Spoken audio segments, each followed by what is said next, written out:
Hello అందరికీ! ఇవాల్టి special aloo keema curry. ఇలా డిఫరెంట్‌గా ఒకసారి ట్రై చేయండి. చాలా అంటే చాలా టేస్టీగా ఉంటుంది. చూసారా? చాలా బాగా వచ్చింది కర్రీ అనేది. చూస్తుంటేనే తినాలనిపిస్తుంది గదా! అక్కడక్కడ అలా ఆలు తగులుతుంటే చాలా బావుంటుంది. ఎప్పుడూ ఒకేలా కాకుండా ఇలా ఒకసారి డిఫరెంట్‌గా ట్రై చేయండి. చాలా బావుంటుంది. ముందుగా కుక్కర్ పెట్టి అందులో 3 స్పూన్స్ వరకు ఆయిల్ వేసి, తర్వాత ఆనియన్స్, కరివేపాకు, అలాగే కొద్దిగా సాల్ట్ వేసి బాగా ఫ్రై చేయండి. స్లో ఫ్లేమ్‌లో ఆనియన్స్ అనేది బాగా ఫ్రై చేయాలి. బాగా మగ్గేంత వరకు బాగా ఫ్రై చేయాలి. కంగారు పడి హై ఫ్లేమ్‌లో పెడితే ఉల్లిపాయలు తొందరగా మాడిపోతాయి.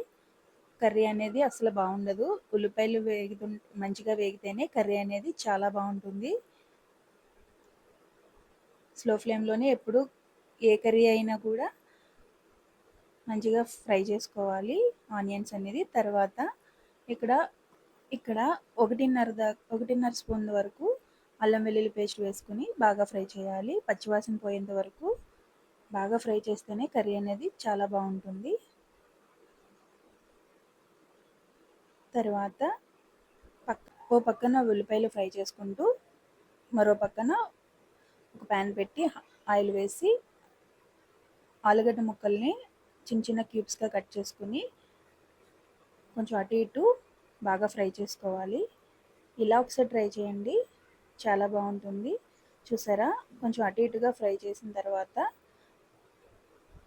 పక్క తీసి పెట్టుకోవాలి ఒక ప్లేట్లోకి. తర్వాత గరం మసాలా కావాల్సినవి ధనియాలు, జీలకర్ర, గసగసాలు, మిరియాలు, ఇలాచి, చెక్క, జాపత్రి అన్నీ వేసి మిక్సీ జార్లో వేసి మెత్తటి పౌడర్గా గ్రైండ్ చేసి పక్కన పెట్టుకోవాలి. తర్వాత చూసారా? అల్లం వెల్లుల్లి పేస్ట్ మంచిగా ఫ్రై అయింది. తర్వాత కొద్దిగా పసుపు, కర్రీకి సరిపడా కారం, ఒక 3 స్పూన్స్ వరకు కారం వేసుకోవాలి. మీకు సరిపడేటట్టు వేసుకోండి. మంచిగా ఫ్రై అవనివ్వండి. స్లో ఫ్లేమ్లోనే బాగా ఫ్రై చేయండి. తర్వాత ఇక్కడ నేను 1/2 కేజీ వరకు కీమాని తీసుకున్నాను.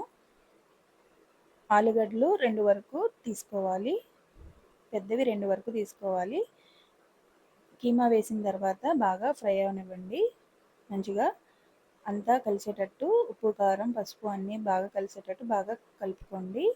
మంచిగా ఫ్రై చేయండి. మగ్గాలి బాగా. అలా కుక్కర్ మూత పెట్టి మరికొద్దిసేపు బాగా ఫ్రై చేయండి. వెంటనే వాటర్ పోయొద్దు. ఇలా మగ్గితే కర్రీ అనేది చాలా బాగుంటుంది. బాగా మగ్గితేనే కదా కీమాలోకి ఉప్పు, కారం అనేది మసాలా అన్నీ బాగా పడుతుంది. తర్వాత ముందుగా చేసి పెట్టుకున్న గరం మసాలా పౌడర్ ఉంది కదా, అది వేసుకోవాలి. మరికొద్దిసేపు బాగా ఫ్రై అవనివ్వండి. తర్వాత ముందుగా ఫ్రై చేసి పెట్టుకున్న ఆలుగడ్డ ముక్కల్ని వేసుకొని మరికొద్దిసేపు బాగా ఫ్రై చేయండి. ఇలా ఒకసారి ట్రై చేయండి, చాలా బాగుంటుంది కర్రీ. ఎప్పుడూ ఒకేలా కాకుండా ఇలా ఒకసారి డిఫరెంట్గా చేసుకుంటే ఇంట్లో కూడా చాలా ఇష్టంగా తింటారు.